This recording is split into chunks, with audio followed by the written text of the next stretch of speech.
They're buggy, they're nerdy, they're talking 6 legs, buzzing on the airwaves with their field note pegs. From beetles to bees, they just can't get enough. Geeking out on bugs, yeah, the nerdy stuff. Not for fame, not for clout, just because they care. It's the Bugcast, boys and girls, science in the air. Hey everybody, and thanks for joining us today. We're doing the podcast No Ifs, Ands, or Bugs About It. This is the BCE podcast. I'm your host, Adam Holt, coming to you from Ewa Beach, Hawaii. Today with us we have a special co-host in the house. It's a guest co-host, Laura Kruger. All right. Hi everyone. Our special guest in the house is Doug Seeman. Say Hi, hey, Doug. All right, and for everybody listening, remember that this podcast is a platform for those young, future, nerdy entomologists to get an idea of which direction they want to take their career. So without further ado, we're going to get into this podcast and we're going to get to know Doug a little better. So Doug, if you can just give us that maybe nutshell overview of you and where you come from. Well, I'm currently talking to you from Tucson, Arizona. I've been here for 33 years. Before that, I came out from Long Island, New York, and I'm originally from the Bronx. Awesome sauce. So tell us, take us back with your career now, like kind of where did you start and how did you get to where you are? How far back do you want to start? I could start with when I was in school. All the way back, yeah. So for those of you that are budding young entomologists, I was in the Special Progress program, and when I was a junior in high school, I was awarded a grant by the Entomological Society of America. The teacher said, hey, there's this new grant, I want you to go for it, and I got $50 grant to study aquatic insects. And with the $50, I built a giant fish tank, and then we roped off a similar section of a pond and transported it with an appropriate volume of water to that fish tank. And then I studied all the critters that were in it, and that included a very interesting critter called a Renatra fusca, which is the water scorpion. And it's like a praying mantis with a snorkel on its butt. And but it has piercing mouth parts instead of chewing mouth parts. Later, because you never know what's going to make a difference, later I was in college and I was pre-med. And things weren't going as well as they should. I was a little immature to be in college, got in some trouble. And so the dean read me the Riot Act. And so I started taking art classes and entomology classes to bring up my average. And by the time I finished my 4-year degree at University of Connecticut, I had completed all of the entomology classes and parasitology classes, and not only for the bachelor's program, but for the master's program. I completed all of the invertebrate classes. So the good news is I learned a lot. The bad news is I really couldn't continue my education at University of Connecticut because there's nothing left for me to do. And so I wound up. Yeah, it's hard to find work that way. I sent out lots of resumes. You know, it was a different time. This is 1983, before the invention of electricity. And I wound up working for Cooperative Extension in Connecticut. And I was overqualified to clean test tubes and underqualified to do research. And so I worked at Cooperative Extension for a few months until the grant money ran out. After that, I was a substitute school teacher, I was selling cameras, and I was a Porsche Audi Jaguar salesman. Nice. At the time, I didn't know it, a world-famous entomologist was a good friend with my cousin. And my cousin said, hey, Dr. Frischman, how come you're doing so well, but my cousin, the entomologist, can't find work? So they told him about me, and Frischman calls me up and says, we can't have entomologists out there selling cars. You need to go into the pest control business. And I said, I don't want to crawl under sinks for a living. And he said, it's not like that. It really isn't like that, except give it a try.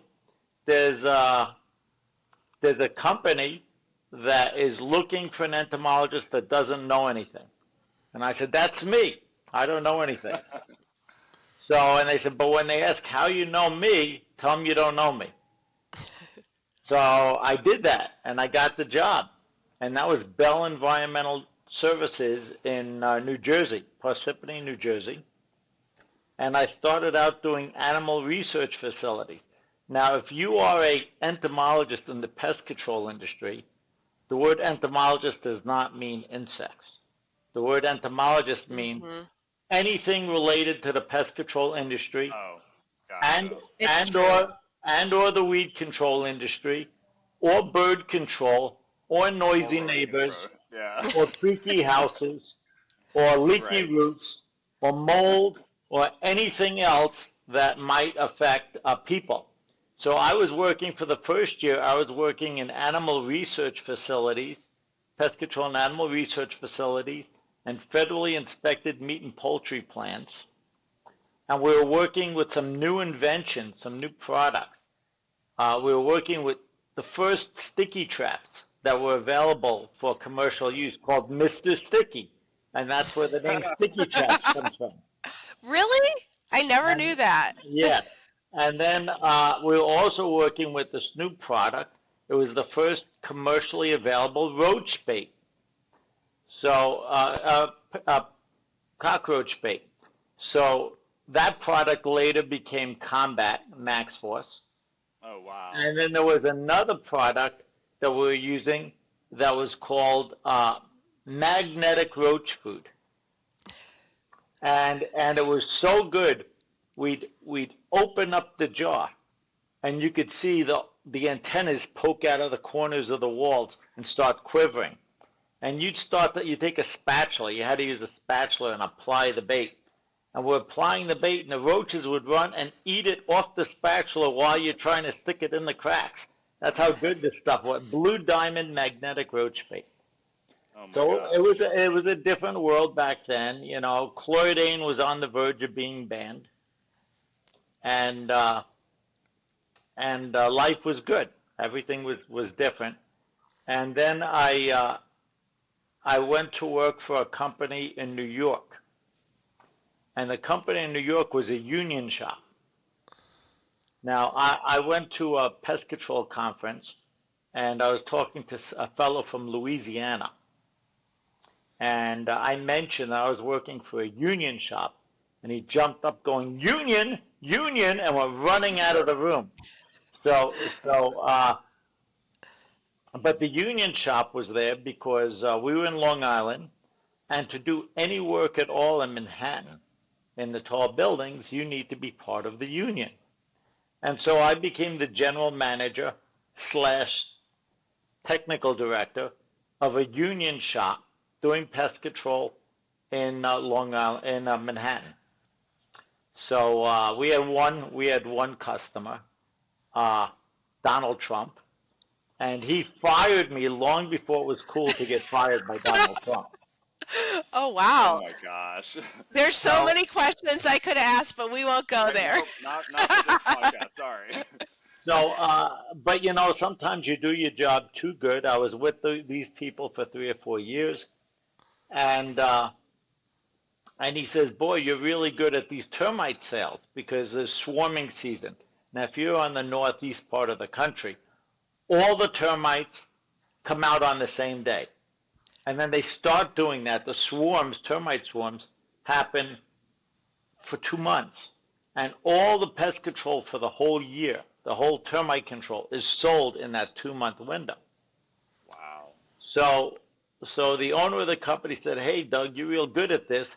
I want you to continue working Saturdays doing termite sales." Great. And I said, "Well, then you're going to give me a 20% raise." And he says, "No, I think I pay you enough." And I said, "Well, then I guess you don't mind if I leave." So, some advice to you if you go into becoming an entomologist: know what you know, and be willing to stand Know up your for worth. what you know. Yeah. Know your worth. Yeah. And so I left that company, and I went to work for Arrow Exterminating in Long Island. Go. And that was, at the time, that was the largest pest control company in New York. So what year are we at right now, Doug? When you Yeah, went when to did zero? we get your We're up to probably, let's see, I left there in 92, so this would be about 87. Okay. Okay. So 87, 88. So I went to work for Arrow, and also more celebrity clients. John Gotti was one of my clients. He had a speedboat in the water right behind his house. He can make quick getaways. And then Wow. there was a Billy Joel and Dee Wow. Snider, and I got to see some very cool houses.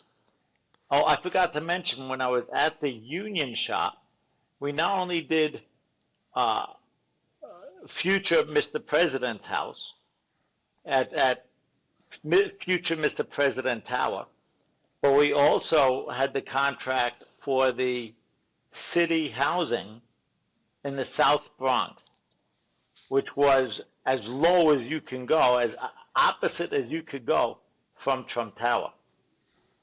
And there are a lot of stories with that place. So both places, there's stories. So, so I was on Long Island. We're doing all these celebrity homes back and forth around Long Island. At that time, I was doing presentations for Long Island Pest Control Association, and I was also a speaker at the well, now they're called National Pest Management Association, but they had a different name back then. And people were calling me Little Austin Fisherman. And I had to deal with my then wife that when one of our jobs turned south, because we hated New York, that we'd move to Arizona. And she got laid off in the third wave of layoffs when the stock market crashed in 91. She was working on Wall Street. And so I wound up in Tucson, Arizona. So in New York, you can't if you want to go out there and be with a bunch of other entomologists, go to the Northeast. You can't throw a rock without hitting an entomologist in New York. But I came out to Arizona. You were the only one. I was Yeah. I was the only board certified entomologist working in the pest control industry in the entire state in 1992. So hold on a Wow. second, Doug. Hold on. So you're in New York. You were with Arrow. You left your wife got let go. You moved to Tucson. When did you get your BCE? Because we haven't really heard about that yet. Yeah. So I think I got my BCE. I think 2 years, about 1990. I'm not sure. I'd have to look at my CV. But once again, Austin Frischman said, "Hey, you have to go get your board certified entomologist," and he wrote me a letter of recommendation. And then I got a couple other letters of recommendation, because I think at the time you needed 3, and then I had to come out to at the national ESA meetings. They also have a little room that they stick you in if you want to take your BCE test. Oh my And gosh, so I'm having like flashbacks. Yeah. Yeah. so I went and I sat for my BCE test, which was actually not that different from getting my certification exam for the state of Connecticut, because those guys gave me the business. So so I took and I don't know if the exam is still the same, Oh no, I'm sure it's but not. but I could tell you right now, the book that got me through the exam was May Birnbaum, Bugs in the System. That's a Oh. great book. Gets you through the whole All right. history part. Gets you through the whole history part of the BCE exam. So When you took it, was it called the BCE or was it still called the RPE, the Registered? no, Professional? I was a BCE. It wasn't that. Of course, they didn't have the ACE exam. That came much later. There were no Gotcha. ACEs, just board certified entomologists. And Okay. they could have a meeting of all the board certified entomologists, and they'd fit in this room right here at that time. So, so your I BCE came out and as we're Yeah, we're back to Tucson now, right? 1992 I'm Tucson. I'm back. I'm sitting in Tucson. I show up, and I take a tremendous pay cut, and they tell me, "Oh, it's." I could tell you the housing is cheaper. I mean, I came out and they said, "Oh, the place that you're moving, the taxes are very expensive, the real estate taxes." And I go, "Well, how much are they?" And they go, "They're $1,000." I thought they meant a month, because when I left New York, it was $1,000 a month. So out here, they meant it was $1,000 a year for real estate tax, and they call that expensive. Now that's in 1992 dollars. So what is that? That's like $10 million now or something. Right. So, so what happened is one of the vice president of the company I was with, called University Termite Pest Control, the other vice president, he was on the structural pest control board. He was one of the member companies on the structural pest control board, and he introduced me to the people at structural. And then next thing I know, I'm serving on committees. I'm working on the certification test, and then I'm become one of the authors of the core manual. So later, I was with that company for 9 years, and you learn all kinds of. As an entomologist, you have to know everything, and if you happen to be a good salesperson, then you really have to know everything. And so I was open when I joined that company. When I joined that company, they were only doing work in Tucson, a little bit in Phoenix, and a little bit in another little town. And I opened them up. We were doing the whole state. We were in Las Vegas. We were in New Mexico. We were in Texas. And we opened an office in Hermosillo, Mexico, because I'm only 60 We're everything miles everywhere from the border. all at once, Doug. Just like the movie. Just Right? like the movie. So, so you learn a lot. And then, so of course, now I learn international trade. Of course, if you're with a larger company, you also are expected to become the OSHA expert. And It's to true. become you are now the compliance guy. So you have to know all the Yeah. compliance. That's what Yeah. an entomologist means, OSHA, knowing how to climb a ladder and put on a respirator. You might as well And just become a glorified technical director of everything. that's what it's about. So Yeah. don't think now. Of course, if you want to become an entomologist and identify insects and put things on pins, you can do that. But that doesn't pay very well. It pays much better to be in the pest control industry. But so you do that for 20 years, 15, 20 years, and let's say you graduate school at 21, and now you're cranking along at 43, and you're on your second wife. And All right, let's get everybody excited, Doug. and now what you do is you go into semi-retirement. And the semi-retirement means you become self-employed. And if you become self-employed, that means you go back to making very little money. and you build a name for yourself. And what you do is you can do like Adam and start to do some training for other companies, and they say, "Wow, we know what an entomologist is." Except here it is, what year? 2025, and I'm still the only board certified entomologist in the pest control industry in the state of Arizona. So that tells you how Arizonans evaluate entomologists. Doug, So, that's because nobody wants to move to Arizona. No offense. it's the lizards. When the lizards are sitting there, they lift one leg, then they put that leg, they lift the other one, just to keep their feet from sealing to the concrete. Right, So, and melting. It's so hot. It's so hot. Right. Today it was 110 degrees. Oh my God, you could fry an egg on the concrete. Now my daughter is up in. That's right. Kids come in after a while. So my daughter is up in Phoenix, and it's 118 by her today. Oh, disgusting. So yeah, I mean the plants don't want to live. Nothing wants to live. It's hard. Insects live. That's so you get to learn about scorpions, and you get to learn about giant centipedes and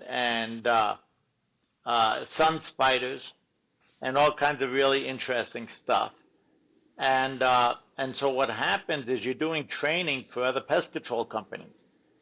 And if you're in a state where there's like Florida or California or the Northeast where it's highly regulated, they really evaluate entomologists. You can do very well doing training. Over the years, I've trained, I don't know, a couple thousand technicians, maybe more. Adam's probably did you just triple compare that. Florida to California? I just got to interrupt you for a second because they're like for me, they're regulatory wise not even close. Oh, Florida, California, New York, California and New York, yes. Massachusetts. These are the most overregulated states in the entire country. They really are. But the good news Is that about good for business? Is that good for business, Doug? well, it's good for a technical director. Right. Yeah. But the good news about Florida is every time you think you have everything figured out, a storm comes and washes everything into the ocean, and you get to start over again. This is fair. But you have to learn about mold if you're going to be in Florida. Yeah. Mold and wood rot and termites. Yep. So then the other thing happens, the other magic happens, and that's when you become an expert witness. So you start to get called. You start to get called to be an expert witness, a forensic entomologist. Now, if forensic entomology really excites you as a young entomologist, you can go into the dead body business because there's a lot of work for police departments and morgues and things identifying I mean, it's really exciting work. It doesn't pay very well because you're a government employee. But like the show like Bones or whatever, or CSI yeah, or that just kind of stuff. just like CSI on TV. Only unless you're acting, you're not going to get paid. So you work for relatively little money to be an expert, really be an expert, and occasionally get to go to court, and you can be the CSI kind of expert witness. And but you don't need 20 years in the pest control industry to do that. You can graduate from college, and within a year or two, you're in court being an expert witness on dead bodies and insects that come out of dead bodies. Now, real quick, like Silence of the Lambs. Right? I got a question though for anybody who's listening. So you're saying graduate from college, go do this expert case witness stuff, but from what the research I've done, you tend to get paid more money as an expert witness if you have the experience to back it. From what I've heard, is that true? I mean, more money is a relative term. I mean, more money means, let's say you go from $30,000 a year to $60,000 a year, or $50,000 to $70,000. That's more money. That's more money. And you can put in a jar and shake it, and it goes jingle, jingle, jingle. That's good money. Now, if you want to go into what I do is I'm an expert witness on civil cases. So somebody stays in a hotel for a couple of nights and they get eaten up by bed bugs. And either the people that get eaten up by bed bugs or the hotel hire me to say what's going on. So you have to be able to speak to standard of care. And to do that, you need to put in the 20 years in the pest control industry. Right. And as many That's kind of where I was going. and as many different topics as you can. So if you have a very wide background and you know a lot of different things, you're in demand. And if you have a very creative mind, and for instance, when I didn't do very well in general chemistry. I took organic chemistry, and they teach you how to blow stuff up. It's wonderful. And I know the FBI is listening to this. I'm in trouble already. So the thing about organic chemistry is everybody's playing with tinker toys. They're taking little balls and putting them on sticks and making models. But I don't need to do that. I can see them in my head. I can pick them up and turn them around and take them apart and put them together. I have that kind of mind. Some people do. That's like But some that- Stephen Hawking stuff, right? I don't know about that, but the idea to see things that other people don't see, Right. that's when you start to move up as a expert witness. And so it could be bed bugs. I've had dead baby. Someone made a pesticide application and they blamed the pest control company, and I was there to defend the pest control company. You also become an expert on rodents and diseases like hantavirus. And Virus, yeah. I worked on a case where a guy got hantavirus working for a mining company. And the mining company had protocols and training for hantavirus. But this guy happened to be an independent contractor. All the managers on the mines were independent contractors, not employees. So they didn't get the hantavirus training. And here's a young man. He's 40 years old. He comes to work. They work 2 weeks on, 2 weeks off. He's 10 days into one of his shifts, and he gets hantavirus. You get hantavirus from mouse urine and mouse droppings, white-footed mice usually. And this guy was living in housing that was supplied by the mine in the middle of the desert in the Four Corners region. That's where the 4 states come together. You could stand in 4 states by standing in one spot. And so this guy doesn't feel so good. 10 days into one of his shifts, and 2 days later he's dead. That's hantavirus. They make movies about stuff like this. So his widow, he was making $500,000 a year and left 3 kids behind. Wow. And he lived in the one state that never ever had a case of hantavirus.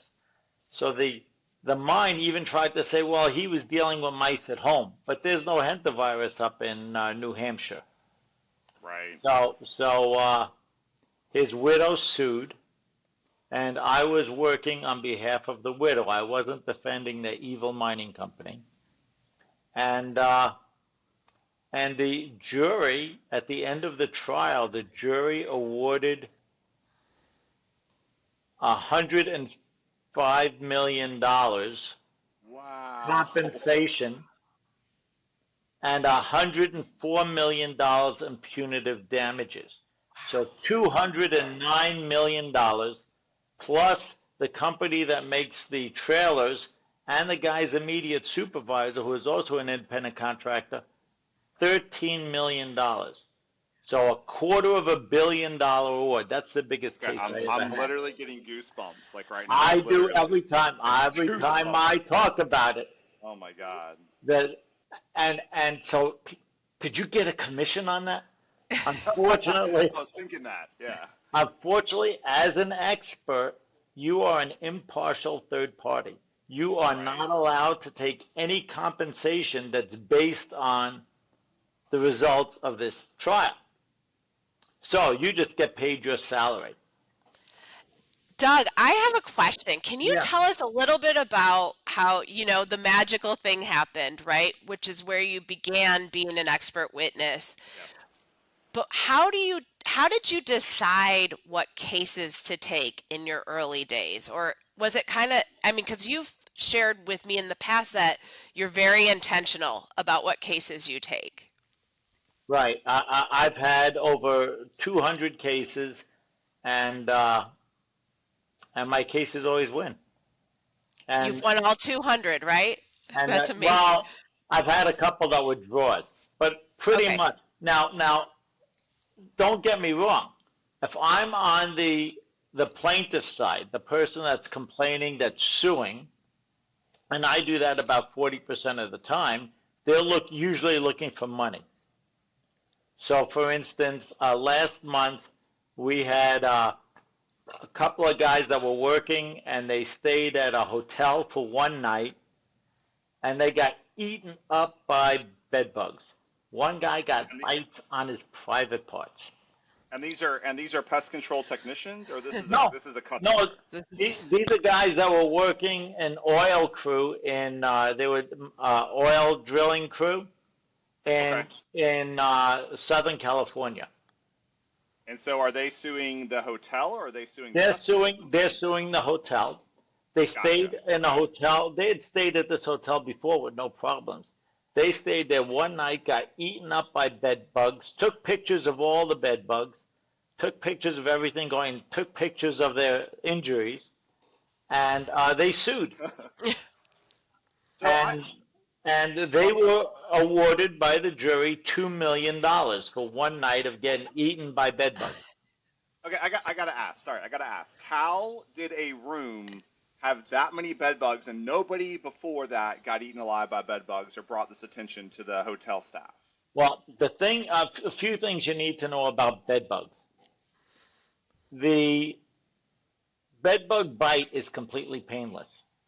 Unless you see them biting you, you don't know you've been bit. Right. And only about half of the population reacts to a bed bug bite because it's a histamine bite, like a mosquito bite. So you have to react to the antigens. See, all the stuff you learn if you're an entomologist, you have to know the stuff. So your body reacts to the antigens and creates that little welt. Right. The other thing you need to know, bed bugs do not carry any disease at all. Nothing. So you say, well, they should be harmless. Why would anyone have to buy because you get a few mosquito bites? Well, first off, sometimes it's only a few. Sometimes it's hundreds of mosquito bites, only the bed bug bites. And bed bugs don't eat every day. So the bed bug that bites you today is going to be hanging out in a crack or crevice for 3 to 5 days after it bites you. So the ones that bite you tomorrow is the next shift. They're the ones that didn't eat you yet. So every day you get 20 or 30 bed bugs looking to feed on you. And you wind up with hundreds of bites. Now you say, how come you don't know? The lesson here, right? Yeah, go ahead. So Mrs. Jones is sleeping in the bed, and she's getting bit, and she's covered in welts. And Mr. Jones is sitting there snoring away. He wakes up. He doesn't have a single mark. She is scratching her arms and bleeding and ripping welts open on her arms. And he says, "You're crazy." And the worst thing you can do is to say to your wife, "You're crazy." And so there goes the marriage. That's another $500,000 in the lawsuit. So like what is the Project Runway? One day you're in, the next you're out. So lots of stuff happens. Now, if someone comes in and gets bit by bed bugs, they stay only one night at a hotel, and then they go somewhere else, and they stay at another hotel, and they stay at another hotel because they're traveling up and down the coast. The third night, sometimes the fourth night, the welts start to appear. Right. So you don't know where you got bit by bed bugs. You sue the wrong hotel. That's when the hotel hires me. See, in those cases, the hotel hires me. And they say, "We're getting sued for bed bugs, and we don't have bed bugs because we have this really great pest control company." Right. Or a good program in place, Yeah, I'm walking. So there are a lot of really good companies out there with really good programs. Oh, yeah. And, I mean, this one that had to pay $2 million, when these people complained to management threw them out of the hotel, called up their employer, told them to fire the guys, and they got Oh, banned no. from the hotel. So Wow. you want a list of all the things not to do when someone says they got bit by bed bugs in your hotel. Don't That's throw the them list. out. Jesus, Yeah. yeah. That's the list. Although on the other hand, I was thinking, Doug, the lesson is if you're a young person, go to a hotel, check your bed for bed bugs, and if there's bed bugs, just literally throw your arm up on it and get bit a lot. No, I'm just kidding. Yeah, and then but you still might not get a welt. You're waiting Yeah, to come on, 100%. and nothing happens. Nothing Right. happens. Doug, So I'm just curious for your whole career, would you say, what pest is it? Is it bed bugs you've done the most? Because, we have heard there's all the bed bug litigation, right? Or is it mainly bed bugs are a part, but it's also roaches, flies, hantavirus, things like Termites. that? Yeah. well, so there's what's called habitability. Habitability is rats, mice, roaches, mold, uh, busted Rodents. pipes, all kinds of Yeah. stuff that happens in a dwelling that make it uninhabitable. Yep. So about half of my cases are habitability cases, and habitability cases usually involve roaches Mhm. and or bed bugs, and on occasion ants and mice and or rats, but could be birds.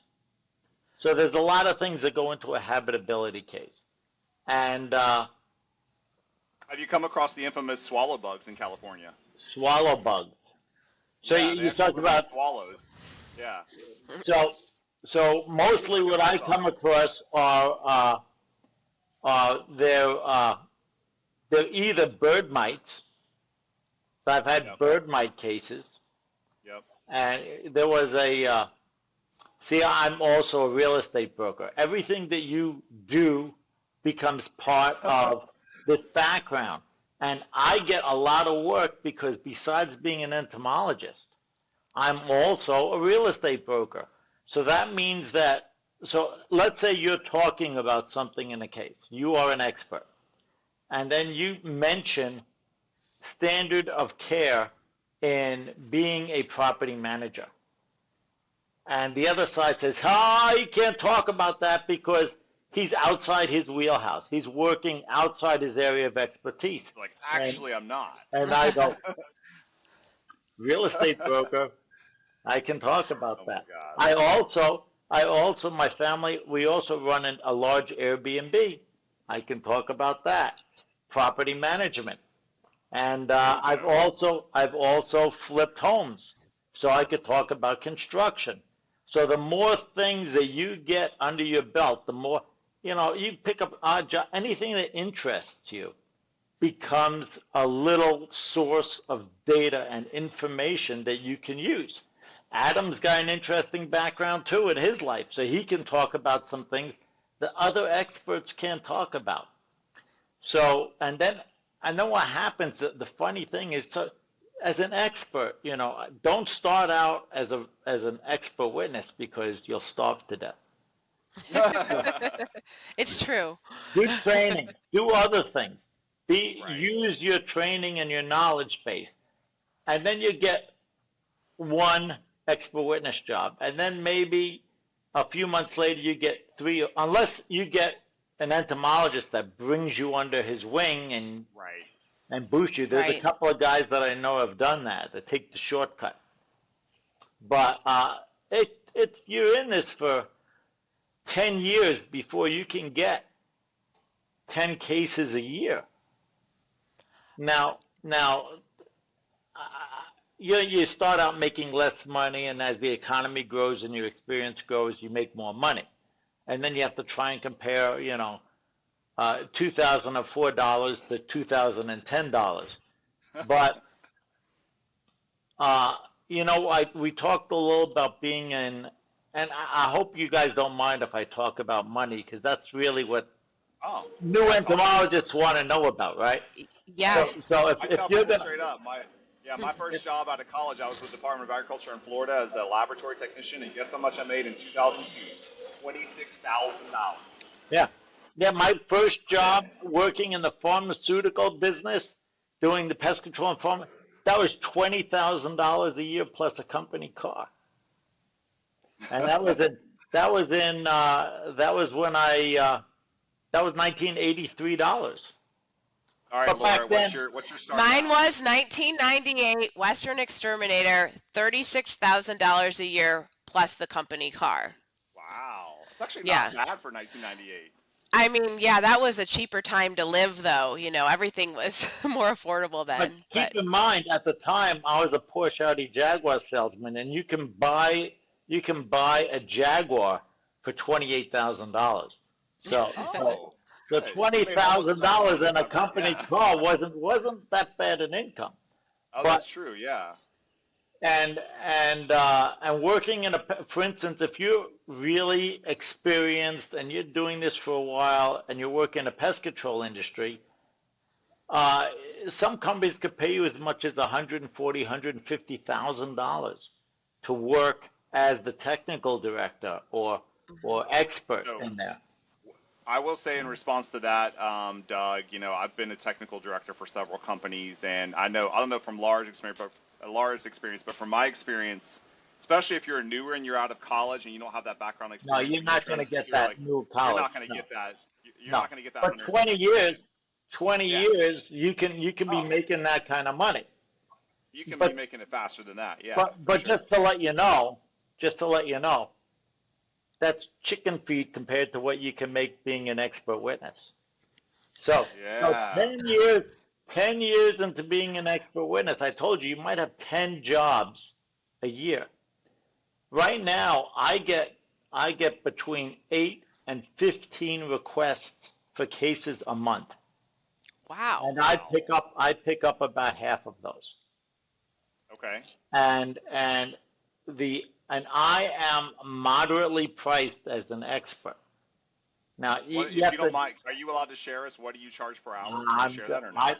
it's posted on the internet. Why not? So Sure. so if you're a doctor and you're an expert PhD? witness, Okay. no, like a medical doctor, like I cut people open for a living Okay. Okay. and get paid for it. These guys get $1,000 an hour, $1,200 an hour.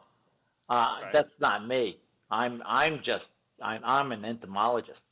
I get $400 an hour, Okay. and That's that's solid. for Yeah. doing research, for writing reports, for thinking about it, but I'm working these days. I'm working 12 hours a day, and 12 hours a day. but I don't bill for all that time. So Okay. I only bill for when I'm sitting in front of the computer. So I Okay. spend a lot of time thinking about these things and how I want to say it and reconstructing and that kind of thing. But like being on the phone, that's $400 an hour. Oh yeah. Now Yeah. let's say So Doug, for everybody listening, what would you say is your average number of billable hours per week? per week. Yeah. Your billable hours per week is probably between 30 and 40 hours a week, billable hours, which You're translates telling me to about $16,000 a week. I thought you were supposed to be retired, Doug. which translates to about 60 hours of actual thinking about cases and work. And don't forget, there's a lot of work you don't bill for, a lot of busy work. Trying to get deadbeat lawyers and deadbeat insurance companies to pay you. So I mean, you are running a company. This is a business. And, you have to invoice people and follow up with the people and get your money and all that fun right, stuff. and then so you've done all this research, and all of a sudden they want to know everything that you know. Right. And so they set up what's called a deposition. Yep. And so the other side sets this up, and your attorney presents you, and then they can ask you anything they want to ask and try and discredit you as an entomologist.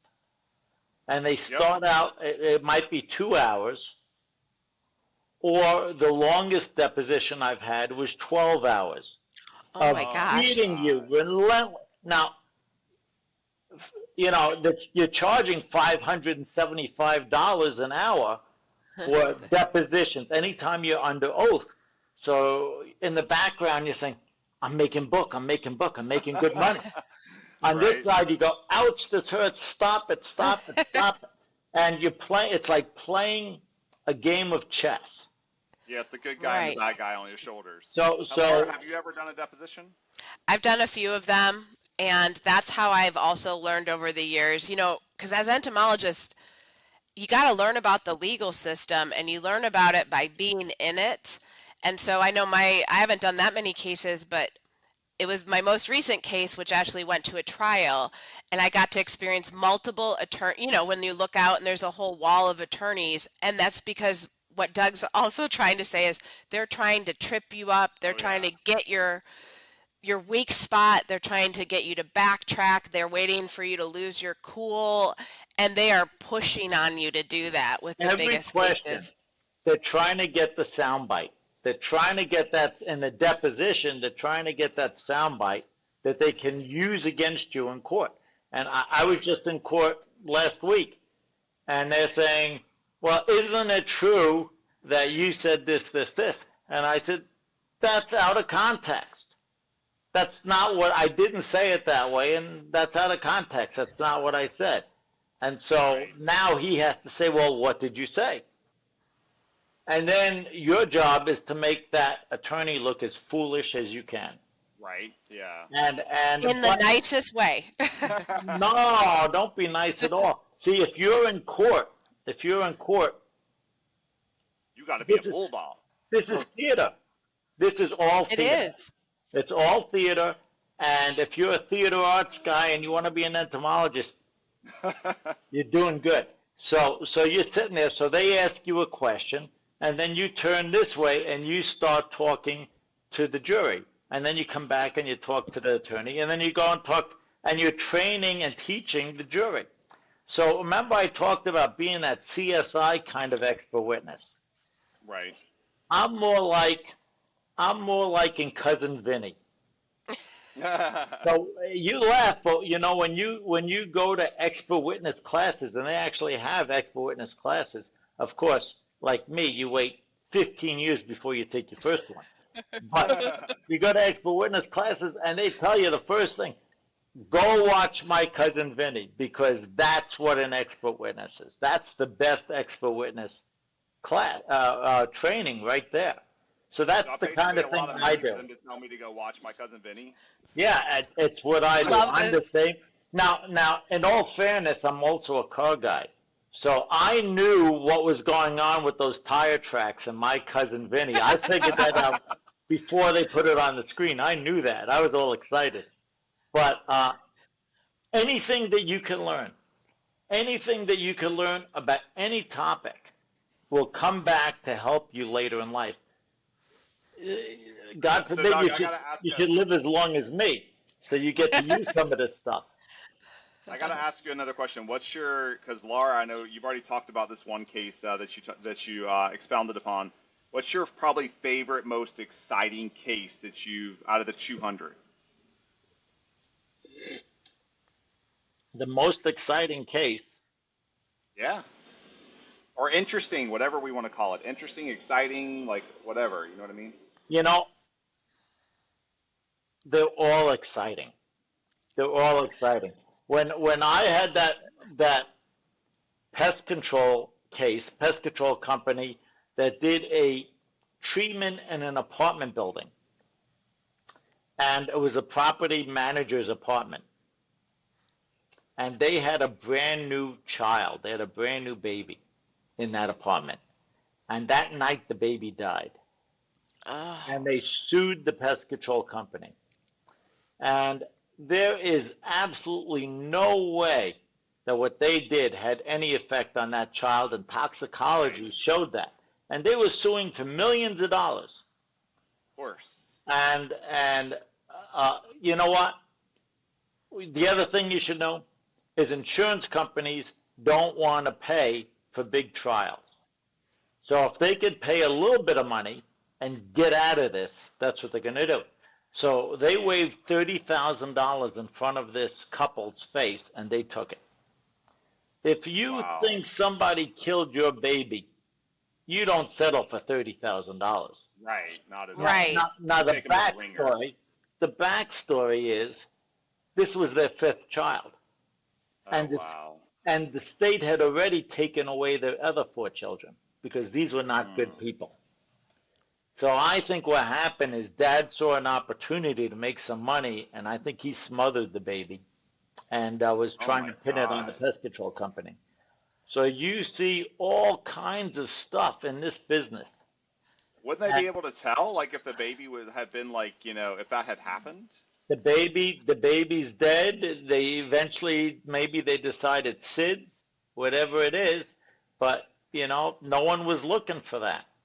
I have a case right now where a pest control company did a service in Southern California, and they did everything right. They did everything right, and a week later, the woman got very sick, went into the hospital, her dog died, and they said it's organophosphate poisoning. Except the people were What was using the product? Yeah. There was no product. They were using pyrethroids. Okay. One, they were using pyrethroids. They used an insect growth regulator and natural pie, put it together in an Actisol machine. This is a pest control device that atomizes Yep. the chemical, and they were injecting it into the baseboards. And then on the outside of the building, they used a power sprayer and put down 5 gallons with a power sprayer, 5 gallons of synthetic pyrethroid. Now, to give you an idea, if you're treating the house for termites, you're going to spray 100 gallons underneath the house. So this is 5 gallons around the outside of the house. So, and pyrethroid is a different chemical class than organophosphate. Again, if you're going to be in this business, you need to know your chemical classes. There's that organic chemistry again. Oh, there's also the lovely annual pesticide safety program where you can learn all those different classes. Yeah. Doug, I'm wondering one other thing. How do you choose another your question you cases? have, too. How do you choose them? Because so many come to you. What is part of the selection process for you? Well, first I have to make sure that there's no conflict. So I have to run a conflict check. Sometimes I'll get both sides will call me because there's only so many entomologists out there. There's people doing this seriously for a living in the pest control. That I don't think there's more than 35, 40 of us in the whole country. So we all know each other. And so I'll get called by both sides. It's not unusual. Other times I'll get called. I'm working for one law firm on very similar cases, and I get called by another law firm against the same company that's suing. Okay. So you have to be careful with that. Second, I have them tell me about the case. And I say, you know something, I think I can help you. And I talk, this is maybe an hour, sometimes 2, sometimes 5 phone calls.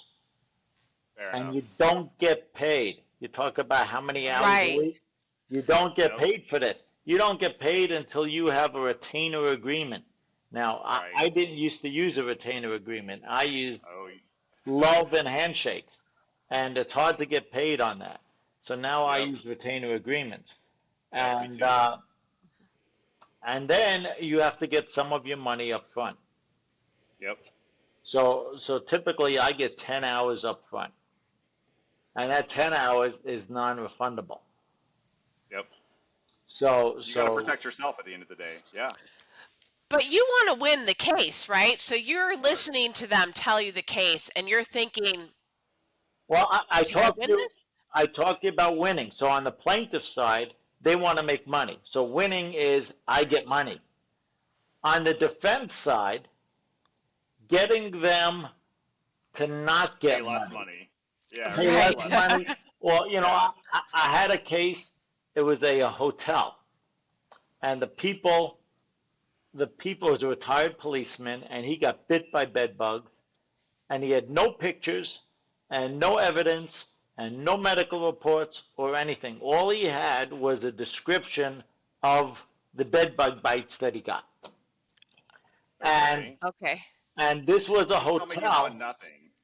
This was a hotel that a celebrity had stayed at 2 years earlier, a female singer, and she got bit by bed bugs, and she got over $1 million. She had to cancel her tour. I mean, it was a mess. So his bite description matched hers exactly. Interesting. So I Interesting. went. Yeah. So I said to the attorney, and I was the hotel contacted me, and I said, tell the judge that this guy is lying, and the only way he would have that bed bug bite pattern is if he slept in a nightgown with elastic under his breast, because that's how you get that bed bug bite pattern. And Interesting. so he told the judge that, and the judge threw out the case. Wow. Now I had another hotel that called me up. They had a bed bug case, and they got a bed bug bite. One bed bug bite, and they had a picture. They had a picture of the bed bug. It was, it was all out of focus, but it was bed bug-ish shaped. Right. And this hotel was in the mountains, in California, alongside a stream, an hour out of town. And so I went out there to look at this hotel.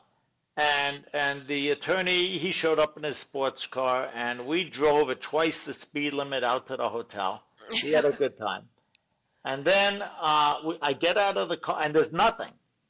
There's nothing but this motel and some lights on the riverside of the motel, and mountain canyons, and fighter jets fly through this canyon to practice, like in Star Wars when they're flying down the Right. Death Star, right? Right. So, so I'm looking around, and the attorney says, "What are you looking for?" And I said, "I'm looking for caves."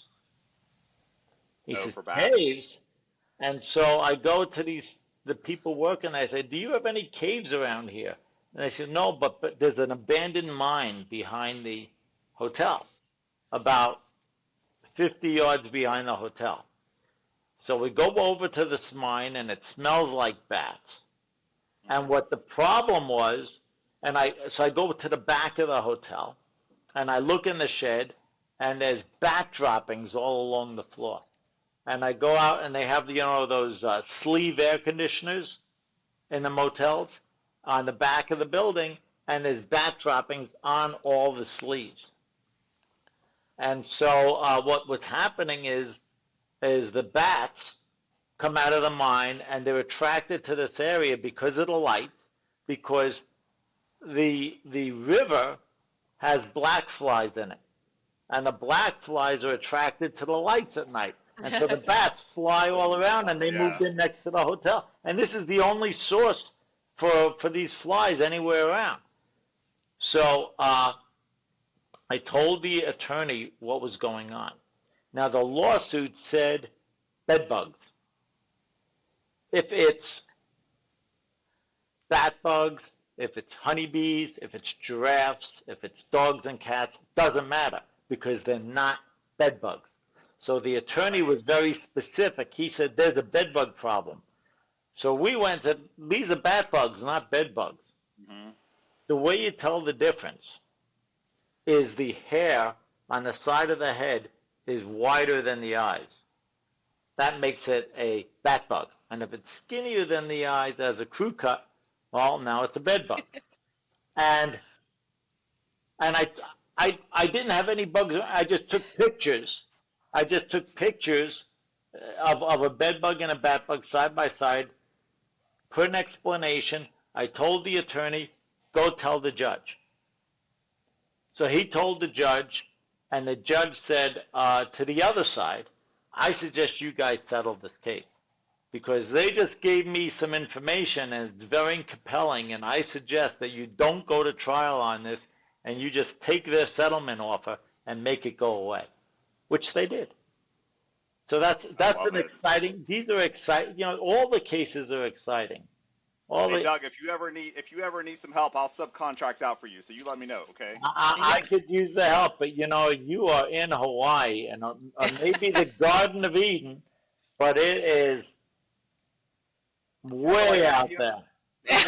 We'll talk about it offline. We can do things remote, I promise. Yeah. Yeah. So, I love it.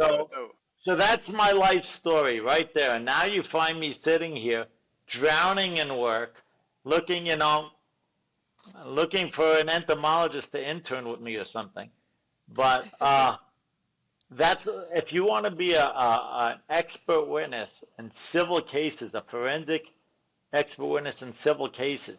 You know, all of us experts sit around. There's the mold guy, and there's the property management guy, and I'm the bug guy, and we're on the same cases over and over because there's only so many of us. And if you want to make money, become a lawyer. But if you want to make real good money, become an expert. The experts make all the money. On the other hand, we have, you know, I talked to an attorney just the other day, and he was telling me he has 20 cases he's working on. Oh my God. Right now, I'm working on 60 cases. Jesus. 60 cases, and you have to keep it all straight.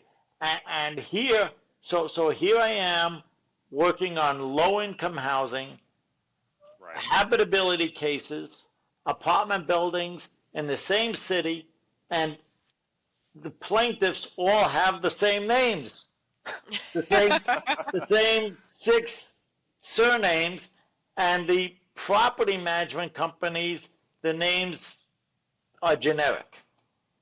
And I have to really organized. keep it. Oh, you have to have it in your head. You can't. Right. When you go into court, you can't take notes. Oh my gosh. And so I have the same attorney, same kinds of cases. People get bit by bed bugs in a hotel. 2 cases we're working on at the same time. I'm on my way to court driving. Now I was in town doing an inspection on another case. And the attorney says, you're in town, I need you in court tomorrow. I said, but I wasn't supposed to be in court till next week. I don't have any notes, I don't have anything. He says, do it anyway. So I'm reviewing with him as I'm driving to the case. I don't have any notes, I wasn't prepared, and I'm answering his question. He goes, no, that's the other case. Doug, you really have to have this squared away. You got to make sure you can't mess around. You have to. That was the case that they got $2 million, so I guess I did okay. There you go.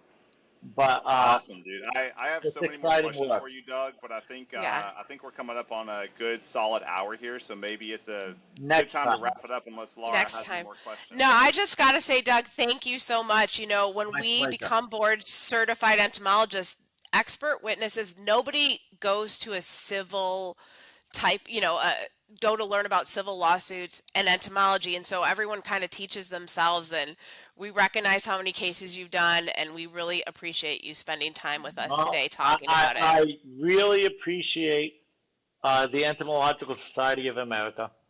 I also want to put a plug in for the National Pest Management Association. I want to put a double plug in for Dr. Austin Frischman. Find a mentor. Find a mentor, believe in him, listen to him, learn from him. Pick your mentor carefully, and then learn everything you can learn, anything at all. You never know when it's going to come up. I am the purveyor of factoids, so anything that you can learn, it could help you. You never know when you're going to be able to translate that into a couple $100. Doug, we definitely appreciate you, buddy. Thank you, Doug. Thank you so much for being here. I will definitely be circling back with you because I am going to subcontract for you. There's no doubt about it. I'm going to figure something out, even if it's remote. But for everybody listening, Doug right here is literally the jack of all trades. He's everything everywhere all at once. And for all you larval entomologists, just keep practicing and set your goals as high as you want to set them. it could be an exciting world out there. It really can. Definitely can be. Well, Laura, do you have any final words? No, just thanks again. And like we said, thank you, Doug.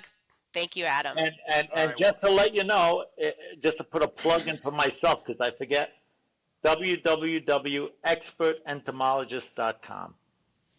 Love it. Awesome. Thank you so much, everybody, for joining. Again, Thanks, Doug. thanks for being here on the BCE podcast, where there's no ifs, ands, or bugs about it, and you will be hearing from us again. Thanks, you, Laura, Adam. for Thanks, being Laura. a guest co-host. Thank Thanks, you. Doug. Bye, everybody. Bye.